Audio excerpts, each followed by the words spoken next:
Welcome back, everyone. No matter where you are, no matter what time it may be, I hope y'all are doing well out there. I received an email last week from a man who didn't just have one encounter. His whole family has been dealing with this thing for almost 70 years, if you can believe that. That's a long time. His grandfather saw it first, then his father, and then him. 3 generations, all on the same land, all with experiences they never talked about outside of their own home. Until now. I am beyond grateful that so many people trust me with things like this. This channel would not be able to continue without people like this guy. Anyway, he said their family, they didn't call it a dog man. They called it the Walking Wolf. And it was a name that they didn't like even saying out loud. This email is pretty long, it's heavy, and it's probably one of the hardest ones this man has ever written, I'm sure. He talks about what his grandfather saw the night his father's house was basically surrounded, the things he experienced growing up, and the night that he finally decided he'd had enough and went out there to face it. This isn't a typical encounter. This is a saga of sorts. The entire bloodline dealing with the same thing. I want to thank y'all for being here, and thank you for listening. Before I get started, I want to remind everyone, if you've had an encounter of your own and would like to share it with me, either privately or on the channel, send me an email. Reach out to me. I would love to hear from you. My email address will be linked in the description below the video. Alright, legends. Lock in, and let's begin. Everyone grab a drink. Lock your doors and windows. Hit the lights. And let's get started. Reels. This is the longest message I've ever written in my life, and probably the hardest thing I'll ever admit out loud. This isn't a recent encounter. This isn't something that happened last week or last year. This is a story that runs through my entire family, all the way back to my grandfather, and I guess now it ends with me. I'm 57 years old. I've lived long enough to know the difference between fear and foolishness. I'm not looking for any sympathy, or I'm not showing any regret here. I'm not expecting this to go viral. I just need someone who won't think that I'm insane. Someone who'll understand why this has to come out. And I know this is you and your listeners. And before I start, I want to be clear about something. In my family, we did not call it Dogman. That is some recent name that has been adopted to this creature, and I don't agree with it. We didn't call it a creature either, or a monster, or anything of the sort. My grandfather gave it a name when he was a young man, a name he only said a few times, like he wished he could pull it back into his mouth and not say it the second that it slipped out. The Walking Wolf is what he called it. In my family, that name was something you didn't say unless you had no choice. We all grew up hearing, don't speak about it, after dark especially.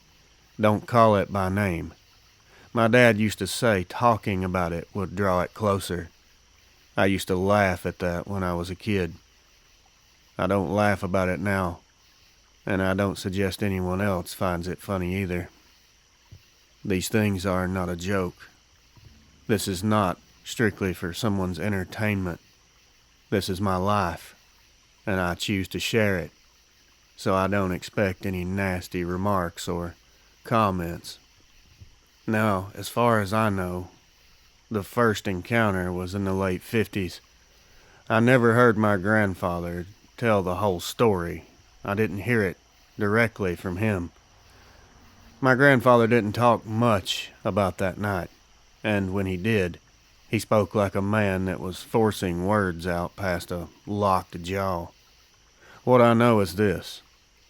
When he was in his late 20s, he was coming back late from checking a broken water line in the pasture. It was winter, right after a cold snap, so it had frozen and busted. He said the moon was full that night, and he didn't need any light to see. It was plenty bright out.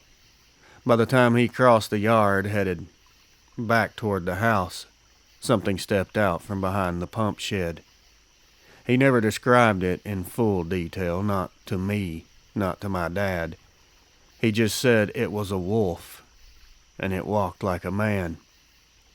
He didn't say how tall it was. He didn't say what its eyes looked like or what sound it made. He just said it stood there and stared at him. It never moved. He backed his way to the porch without turning his back on it. He got inside, locked everything up, and he went and got a gun and just sit there until the morning. My grandmother told my dad years later that he whispered one phrase when he finally came to bed. The walking wolf saw me. That was the first and last time he ever said those words out loud. After that night, he never went outside alone after dark. I remember growing up, he would often warn us and everyone else not to go out when it was dark. He never walked the fence line that I can remember without carrying a gun. He never let us kids play near the woods, ever, even in the daytime. My dad grew up thinking his father was just a strict old farmer. He didn't know until later what he'd really seen out there. Now, the next incident that I was told about was in the 80s, and it was from my father. My dad was a tough man. He was hard-headed, and he definitely did not scare easily. He didn't believe in creature stories, as he called them, but he believed in the walking wolf. He had no choice.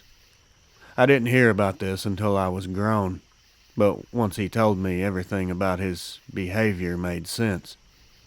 One night, sometime around 84 or 85, something woke my parents up. A thud against the side of the house. My dad thought it was a cow that got loose, or maybe a drunk neighbor. What are you supposed to think when something slams into the side of your home? He said he got a shotgun and went to the front room. Before he even reached the window, something hit the opposite wall. Then another hit near the kitchen, like something was circling the house. My mom told him not to open the curtains. She was terrified, as is understandable. She could barely get her voice out, from what my dad told me. She said she heard something breathing right outside the wall right behind her as she was standing close to a window. My dad apparently just stood there with the gun, trying to pinpoint where and what was happening. Something scraped something sharp along the siding. He said he stepped away from the window and told her to stay away from the windows and get into the center of the room. He also whispered to her to get the kids, meaning me and my siblings. That's when they heard the footsteps, multiple sets of footsteps pacing around outside the house. He told me it sounded like 3 or 4 big men walking in a circle, except the steps were too far apart and too heavy. He got all of us, me, my younger brother, and my baby sister, into the back hallway where there were no windows. And that's when I remember hearing the scratching. It all started. It wasn't this wild, crazy horror movie event. There were just these slow, dragging sounds along the corners of the house, like they were mapping it out. I remember my dad whispering over and over, "It's the walking wolf." He didn't say a walking wolf. He said the, like it was the same one my grandfather dealt with. Then something slammed against the front door so hard the frame cracked. My dad said the entire wall flexed inward. I was still in the hall, so a lot of this I did not see myself, but I definitely heard it. I remember he pumped the shotgun, but he never fired. He didn't want to give away exactly where he was standing. Smart move. Another slam came. Then I heard the claws frantically digging on the door. Then they started growling, and I'm telling you, these growls are otherworldly. If you hear one, you will not have to question it. You will know for sure that it's not a normal animal. You could feel it vibrating the floorboards. And then, God help us, something else joined in. A different voice, a different growl. There were two of them. And then they turned on each other. My dad said it sounded like two massive animals tearing into each other right outside the living room window. I remember hearing snarling and loud howling and crashing into the siding hard enough to rattle the dishes in the cabinets. We had no idea, us kids, what was going on. We were just terrified. My mom covered our ears the best she could. My little brother cried so hard he almost threw up. She forced us or told us to close our eyes. My dad held the shotgun like it was the only thing keeping him upright. I remember seeing him frantically running from one spot to the next like he did not know what to do, and I completely understand. What do you do in this situation? That fight out there lasted maybe 30 seconds to a minute, but he swore it was the longest minute of his life. I tend to agree. After the fight, there was silence. We heard no more footsteps. There was no more breathing. We didn't hear them retreat either. It was just nothing. We stayed up all night, and nothing else happened. When the morning came, there were a lot of deep scratches and gouges along the outside walls. There were some clumps of fur that my dad did get and put in baggies, but to this day I don't really know what he done with it. There were prints also. My dad refused to let us look at it. He moved our beds away from the windows after that. He kept a rifle in every main room. He moved our beds away, as far away from windows as he could after that. I remember he also kept a rifle in every main room of the house. He never fully told us the entire story until we were all adults, but we always knew something changed in him that night. It was obvious. He stopped saying the name at all. He stopped talking about the woods, and he never mentioned the walking wolf ever again. Now fast forward to 1993. I was 12 when I first saw the walking wolf myself. Just like my grandfather and my father, I wasn't looking for it. I didn't even know I'd seen it at the time. It was in late summer, right before school was starting. I was taking scraps out to the burn barrel behind the house. Just a normal chore for me. Right as I dumped the bucket, I heard something move behind the old truck my dad kept by the barn. It was something big adjusting its stance or shifting its weight. I turned expecting a deer. The moon was bright enough that I could see the outline of the truck as clear as day. And this thing just stood up from behind that truck. It was a very tall shape. It was very thick in the chest area. It rose from behind the truck bed. It was standing on two legs like I was. It was tall enough I could see its head and shoulders well above the cab of the truck. I never saw its face. I never saw its eyes. I just saw the outline, the unmistakable outline of a wolf's head on a man's body. I remember the shape of the ears, the way they were twitching. I remember how wide this thing was. I remember how still it stood. like it wasn't afraid of anything I could possibly do. And what could I do? I was 12 years old. I just dropped the bucket and ran inside so fast I slipped on the kitchen floor. My dad knew immediately what happened. He grabbed me, shook me, and asked me what happened, but I know he knew. I could see it in his eyes. I told him there's something behind the truck. He never asked what. He never grabbed a flashlight. He just said, "Don't even say it. Not in this house. Forget about it." And he locked every door. That night was when he finally told me the truth, or his version of it. He said once it sees you, it remembers you. Once it hears your voice, it knows it. And once you speak its name, it listens for it. It will come, so don't speak about it. That's when I learned what being marked meant. It's not cursed or chosen. You're not special. You just get recognized. You're just in the wrong place at the wrong time.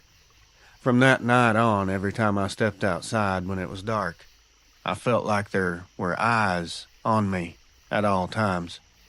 And I'm pretty damn sure they were. Now, I'm gonna pick up where I left off, and I'm warning you now, this is the part I've never spoken about to anyone. Not my brother, especially not my kids. Not even the preacher who tried to force me to talk through my demons. I've told this to no one. This is the night that changed me, the night that ended my family's time on that land for good. To explain how I ended up out there hunting the walking wolf, I gotta back up a little. It didn't happen all at once. It was years building up, slow pressure. Something leaning on you a little more every season until you either break or you do something stupid. I chose stupid. As I said, there were years leading up to this. Little things that weren't really little. Growing up after that first sighting, things didn't get exactly better. I didn't see the walking wolf again for a long time. Not clearly, anyway. But I could always feel it. That sounds crazy, but it is the truth. There were nights I'd step out to grab firewood and the entire yard felt watched, like the darkness itself was just waiting for me to step out close to the trees. I'm not that stupid. I knew it was out there. My dad would get up randomly and check every door to make sure it's locked. Sometimes he'd just sit on the couch with the curtains pulled shut like he was waiting for it. He never said that name again, or I didn't hear it. If me or my brother even hinted at the subject, he would shut us down. I told you not to talk about it. Don't even think about it. Don't feed it. It feeds on fear. Feed it. That was his word. Like acknowledging it was giving it power, which I'll find out later that he was right. When I turned 20, my grandfather passed away. At the funeral, my uncle pulled me aside after a couple drinks and said he never got over that. Then he said something else. It's not just one.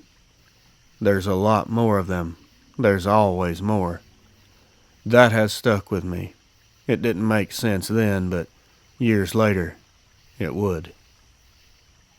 The night I realized that this thing was still there was 2007. I'd just moved back to the family home to help my dad run things. He was getting older. My kids had grown up and moved off. My marriage had ended, and honestly, I just didn't know where else to go. Farm work didn't pay much, but it gave my hands something to do besides shake all the time. One night in late fall, I went out to check on a noise I heard by the barn. I thought one of the goats had gotten loose. The air was cold. It was dead quiet except for the crunch of the frost under my boots. Halfway to the barn, something moved in the trees. I knew immediately this was not a deer. It wasn't a cow. This was big. It was moving slow, and it was controlled in its movements. The same type of movement my dad described when he said they circled the house. movement I'd heard before myself. I immediately stopped, and the shape stopped moving. I took a step back. It took a step forward. That's when I heard it. I heard that breathing start, and it was rumbling and had this raspy, almost growl in the exhale. It sounded like air rumbling or echoing through a big hollow log. I didn't run. I don't really know why. Maybe I just froze up at the time. It's kind of blurry when I think back on it. It was a level of terror that I'd never felt before. Maybe after everything my family had been through, I was just too tired to really panic. I backed away slowly and went inside. My dad saw my face and didn't even ask. He just said, "It's back." But he was wrong. It hadn't come back. The thing never left. Fast forward a couple years to 2009. We lost the first calf. There were no signs of blood, no struggle, no tracks, no drag marks. It was just gone. This thing just vanished from a fenced-in pasture. Then we lost another, then another, etc. continued. The sheriff blamed it on mountain lions. The vet always blamed coyotes.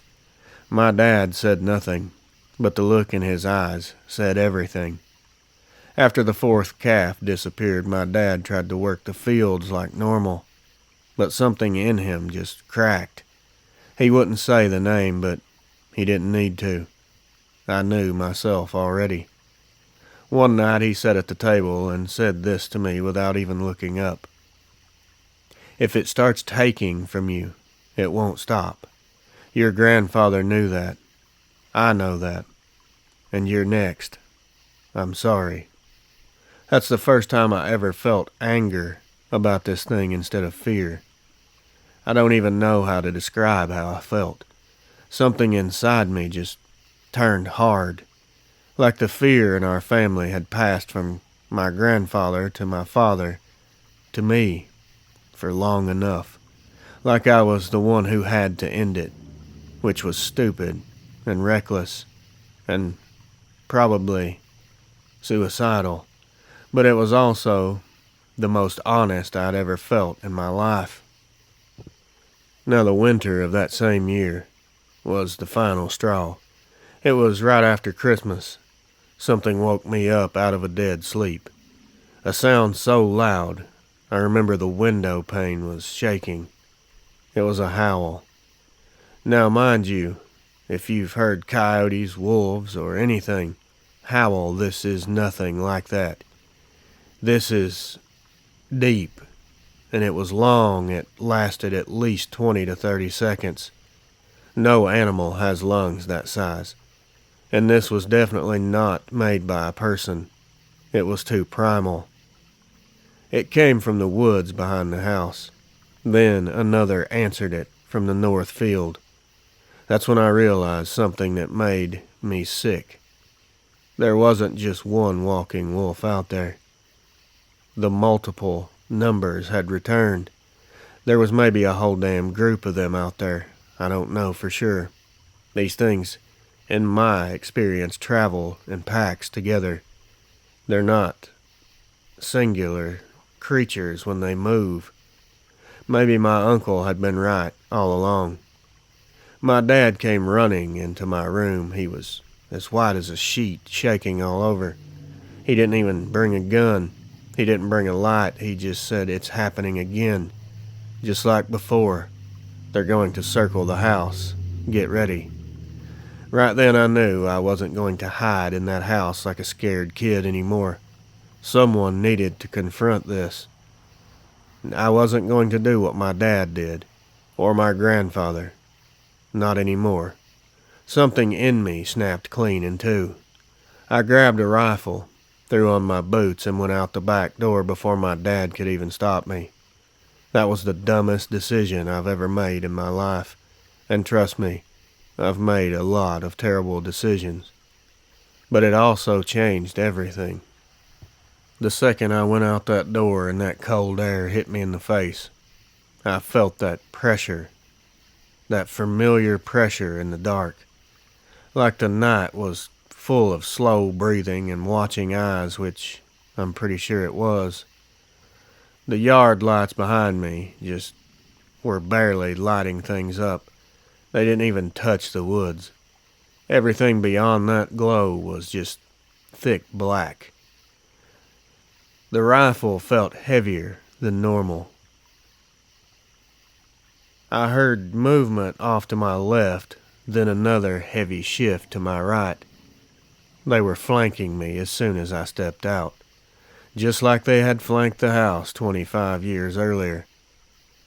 A thought hit me in that moment. They weren't circling the house anymore. They were focused and circling me. I can't explain what that does to a man's guts. Something stepped closer on my right, and then on my left as well. Two of them, at least. I lifted the rifle, ready to shoot. I didn't even know where to shoot. Every instinct in my body told me to just go back inside. But something else, something louder, something in me told me to keep going. This wasn't bravery or stupidity. It was something deeper inside me. Something that felt like generations of fear twisting into anger. I took another step into the trees. That was when I was engulfed in just darkness. I moved slow, but not because I wanted to, but because my legs would not move any faster. Every sound behind me, beside me, above me, and yes, I heard sounds from up in the trees. These things can climb. That is a fact. Every sound I would hear, my nerves would jolt. About 100 yards in, there's a small clearing with an old rusted water trough. Even in the dark, I could see the outline of it.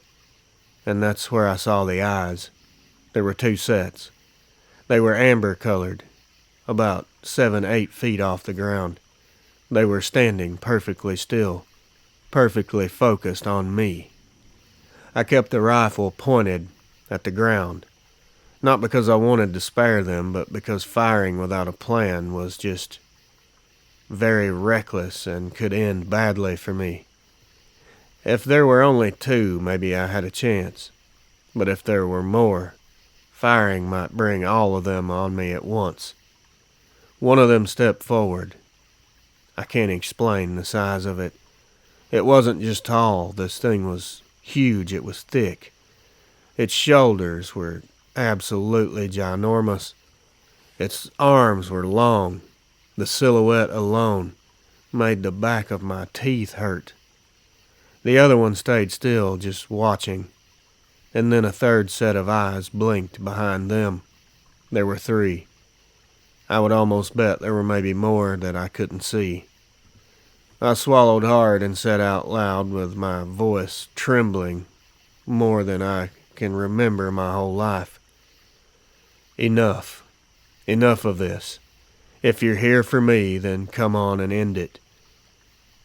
It sounds crazy when I type that out, but in that moment I just felt like if I didn't challenge it, it would follow me for the rest of my life, and possibly my kids' lives as well, my grandkids' lives.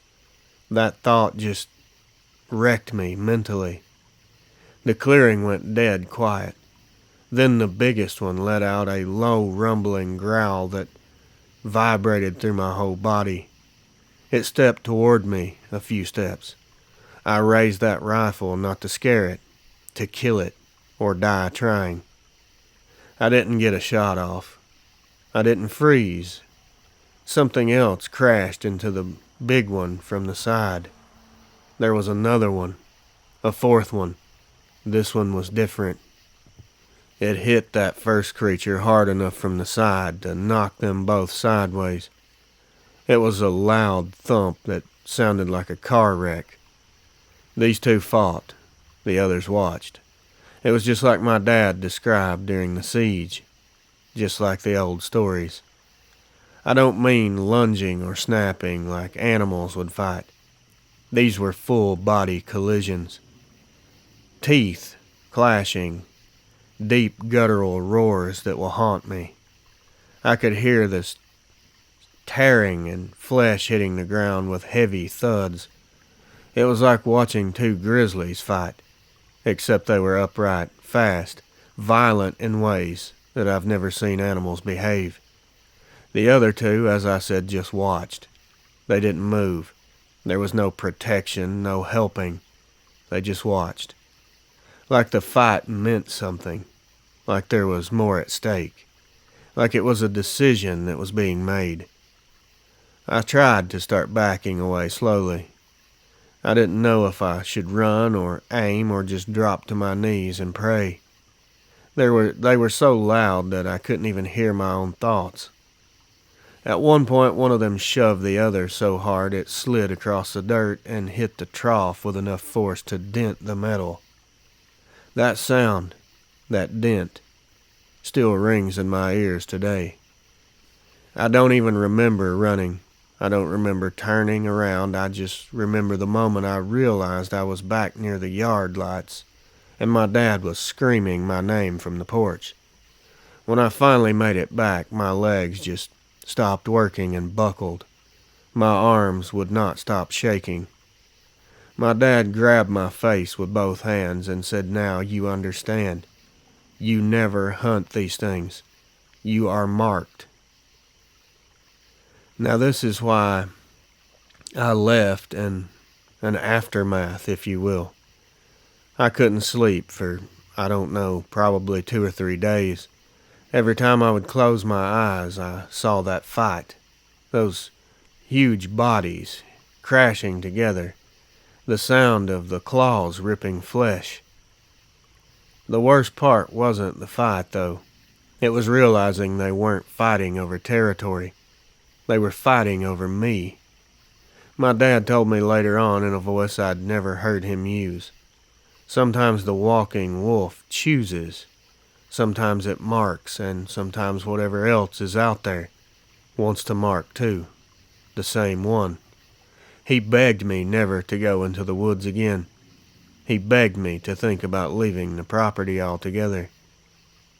The next spring, I did just that. I sold the land. I packed what I could fit in a trailer and moved counties, then states. I haven't been back near there. I haven't walked in the woods, especially at night, since. I try to stay away from forested areas. I haven't said that name out loud in years. I only typed it here. If you choose to say it out loud, that's your decision. I still feel that mark. It's like something out there remembers me. Like something is waiting for me to forget before it steps out of the trees again. That's why I'm writing to you, Reels. Again, I don't want attention. I don't want any of that. I don't want anyone to believe me, really. That doesn't feel important either. It's because fear will rot a family from the inside if no one ever speaks it. My grandfather saw it first. My father lived through that siege. I saw it more times than I want to admit. And I'm the only one who finally stepped into the woods to face it. I shouldn't have done it. I know that now. The walking wolf doesn't run. It doesn't chase you down in a panic. It doesn't scream for the sake of screaming. These things choose. They watch. And sometimes they'll wait for you for years. If you do read this on your channel, don't say my name. Don't say the county. Just call me M. But do tell people this. If something in your bloodline has been watching you for 3 generations, or just a few years, for that matter, you'll feel it long before you see it. And once it sees you back, you are marked for life. Now, after I left the land, I didn't expect you to tell me to continue this, but since you did, I'll try to put this next part down without drifting into anything that sounds dramatic. The truth is, the aftermath wasn't some big explosive event. It wasn't teeth or claws or some final showdown. It was quiet. Quiet is where things sink in. Quiet can sometimes be worse. I left the land, but leaving did not fix anything. I wish I could tell you that I moved to a town, got a fresh start, slept better, lived normal. But anyone who's ever dealt with a walking wolf or any long-term family-level fear knows that it just doesn't work that way. The first year was a lot of adjusting. I rented a small house outside of Sterling. Nothing extravagant, just this one-story home. There were open fields on both sides. Neighbors were close enough you could hear a car door if they shut it too hard.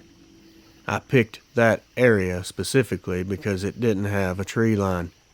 I wanted space where nothing could hide if it came after me. It still took me weeks before I could walk from the bedroom to the kitchen in the dark without flipping every light in the house on. Even then, I always checked the back door before bed.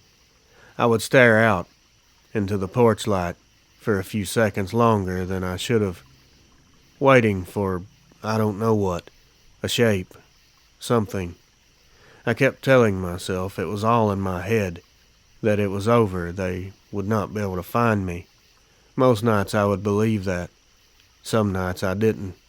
Those nights were hard. One time I woke up around 3 a.m. thinking I heard something pacing in the gravel outside the bedroom window. When I checked, there wasn't anything there. I found no damage, no prints, nothing had been moved. Maybe it was the heater kicking on. Maybe it was a dream. These things will damage you mentally. It could have just been in my head. But I still stayed awake till sunrise that night. You don't unlearn that kind of fear. You just learn to move around it. Now this part of the email is going to be hard. My dad never forgave himself for me going out there alone that night. He told me more than once. I should have kept you inside. I should have locked the damn door. Or at least I should have followed you out there like a man. The thing is, I wouldn't have let him stop me. I know that now. You get to a certain point where you're not reacting to the walking wolf anymore. You're reacting to the weight of everything it's done to your family. Dad carried that weight longer than any of us. About a year after I moved, he started having breathing problems. It wasn't anything medical. More like he would have these panic spells. He wouldn't sit near windows, wouldn't go anywhere near the back field. Mom found him sleeping on the floor sometimes with the lights on and a shotgun leaning against the wall. He wasn't scared of dying. He was scared of just seeing it again. That's how hard it is to see one of these. I went back home a few times to help with the repairs and such. He'd stand on the porch while I worked. His eyes were always glued to the woods like they were full of landmines. Every time I left, he'd grip my arm and say, "Don't bring the name with you. Just leave it here." The last time I saw him, a year before he passed, he told me something I still think about too much. I think it follows blood, not land. He didn't say it for dramatic effect. He said it like someone admitting they'd been wrong about something important. This is the part that really bothers me most. My kids. I never told them the full story. Not the generational part, anyway. Not the siege, either. Not the fight I saw in the clearing. They just knew Grandpa was set in his ways, and that I didn't like rural areas anymore. But even without details, kids can pick up on tension. They notice when you double-check doors or when you stiffen your entire body at noises that other people ignore.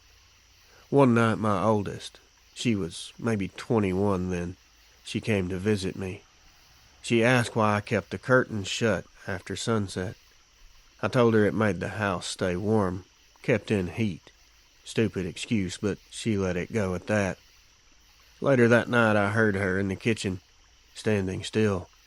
I walked in and found her staring toward the back window even though the blinds were down. I asked her what she was looking at.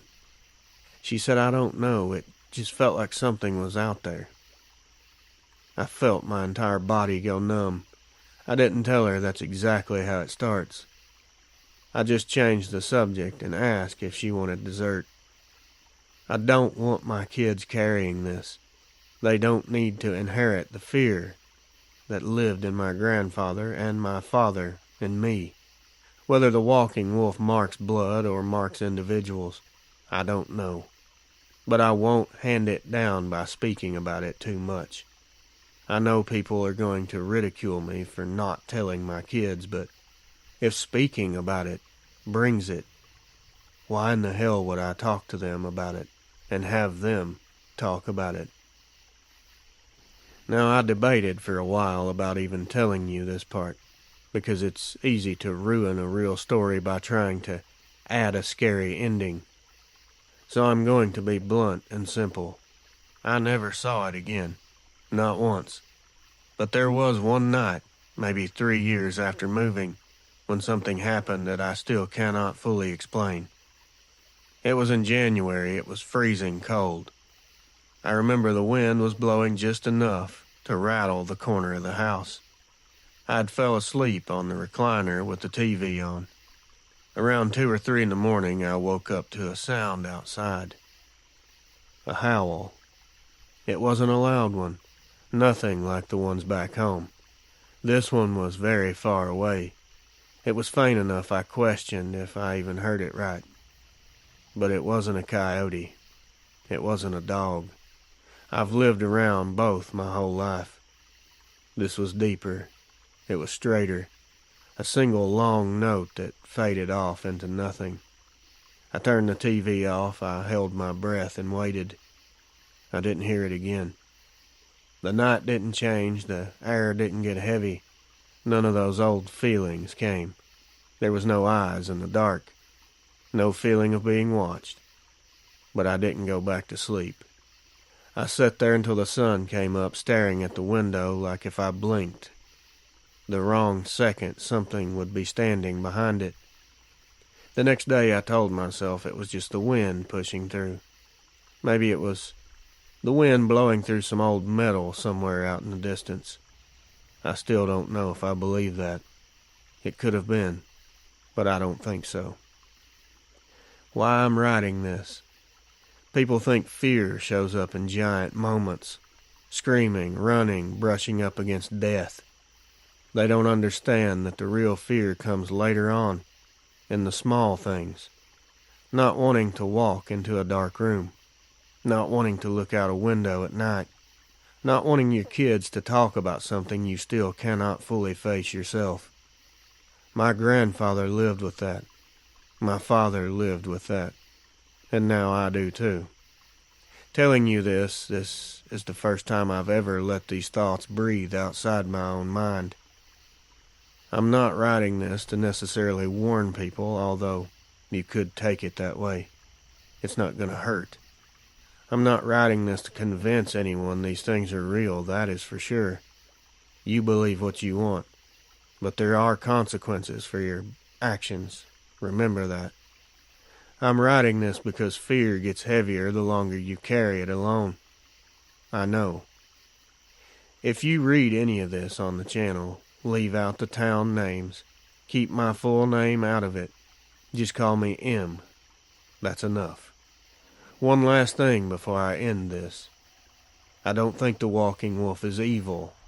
I don't think it's hunting people the way folks online like to imagine. I think it watches. I think it remembers. I think it's intelligent. And I think once you're on its list, whatever that means, it won't forget you, even if you move away, even if you start over. I haven't seen it since that night in the clearing, but I never stopped thinking about whether it saw me for the last time. The thing could be out there watching me and I would never know. Whether that was enough for it to remember me forever, I don't know. And I hope I never do. M. Now there is one more thing I would like to say. You can add it to your video if you do use this. I guess if you are reading this, it means you want some sort of ending. I'm not sure there is an ending, Reels. Not for me, anyway. But I'll do my best to give you what little closure I've found over the years. I'm getting older now. My hands aren't steady like they used to be. I don't work the way I used to. I don't walk far without getting winded. The truth is, when a man gets to this point in his life, he stops worrying about embarrassment or what people will think, and he starts worrying about what he's going to leave behind. So this last part, it's not really about the walking wolf. It's about the damage these things can leave in their wake, and what it did to my family, and what it could do to yours and someone else's if they're not careful. Now, my dad passed away after I left the land. I made that clear before. His heart didn't give out, his nerves did. He never admitted that, but we all knew. He would sit in his old recliner, too tired to stand, but too scared to sleep. I watched as every little noise would make him jerk awake. Even if we were in town, miles from the woods, he wouldn't sit with his back to a window. He would always eat facing the door like a man expecting trouble. The last time I spoke to him before he died, I sat with him on the porch while he tried to catch his breath. It was a warm evening. There was nothing out of place. He looked at the sunset and asked me, "Do you think it remembers me?" I didn't lie. I told him I didn't know. He nodded once slow and told me it's better if it remembers me and not you. That crushed my heart. When he passed, he looked tired, not peaceful. People talk about dying peacefully like it's guaranteed. I can tell you it isn't. Some men leave this world still listening for footsteps that don't belong. What I've learned about fear the hard way. I've spent my whole life trying not to become my father. I think every man who grows up afraid tries to do that. Tries to force himself into a version of his life where the thing that scared him doesn't exist anymore. Whether it's walking wolf or some other monster you've dealt with in your past. Fear is not patient. Fear will wait. It's the quiet moments that will get you. When you're locking the door and you double check it without thinking. When you wake up at 2 a.m. for no reason and can't explain it. When you avoid looking out of a window because part of you is still 12 years old, standing by that burn barrel watching something stand up behind an old truck. You just don't shake those things off. Fear will get into your habits, your posture, your voice. Some people mistake that for paranoia. Those people have never met something that watches them back. A warning to anyone who thinks they want to see one. I know how the internet is. I've read the comments on some of these stories. A lot of folks brag they'd go out looking for these things, trying to catch one on camera, trying to prove something. Let me tell you something I wish someone had told my grandfather. You do not want its attention. You do not want its curiosity. You do not want it to remember you. People think the danger is the claws or the teeth. It isn't. The real danger is what comes after. The nights where every shadow feels too still. The silence that'll make your chest tighten up. The feeling that you're never really alone ever again. Once it knows you, life becomes divided into two sections. Before you saw it, and after. And the after is much longer. Keep that in mind. If you're lucky, it loses interest. If you're not, well, let's just say some families end up with stories that skip generations because no one wants to talk about what really happened. If you ever hear someone say, once it sees you, you're marked, don't laugh. They're telling you the truth, the only way they know how. I chose for my kids to grow up never knowing the full story, not the real one. Not the generational part, not the fight in the clearing. I'm going to die without telling them. That's my choice. And it's because fear like this is inheritance. I'm done passing it down. I'll take the memories to my grave if it means my grandkids don't sleep with their windows locked from the inside. They ask sometimes why I don't go camping or why I won't live outside city limits. I tell them I've seen enough wild things for a lifetime. It's not a lie, just not the whole truth. What I truly want for you and your listeners to hear, and you may understand this well yourself, Reels, you can read this part exactly as written if you want. I mean that sincerely. Brother, I always read these exactly as they're written. Always. That's the point. Because people need to hear this from someone who's lived it, not from a YouTube comment section or some online argument between someone who thinks they know everything. If you think you're ready to see one, you are not. If you think you want proof, you don't. If you think you're brave enough, you're wrong.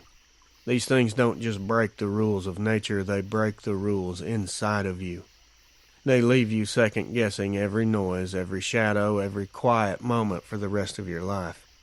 So if you're listening to my story right now, and you hear something outside your window tonight, do not go looking. Don't even investigate. Don't step outside to check. Curiosity is how these things find you.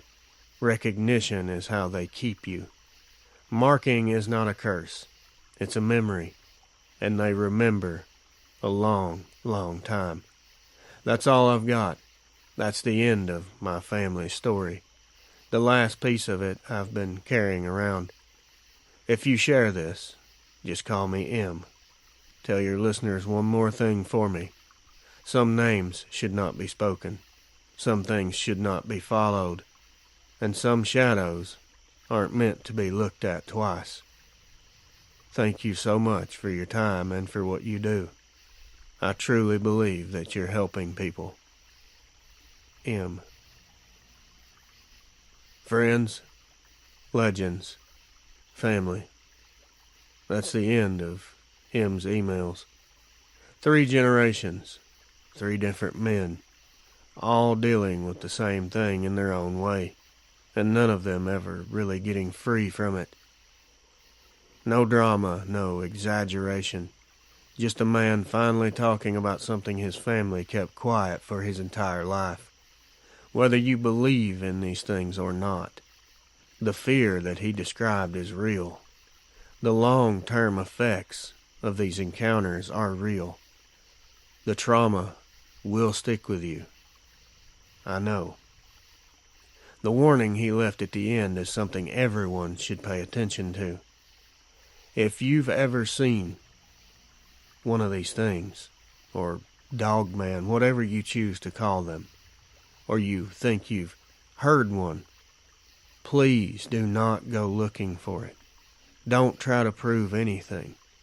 Don't let curiosity talk you into a situation that you may not come back from.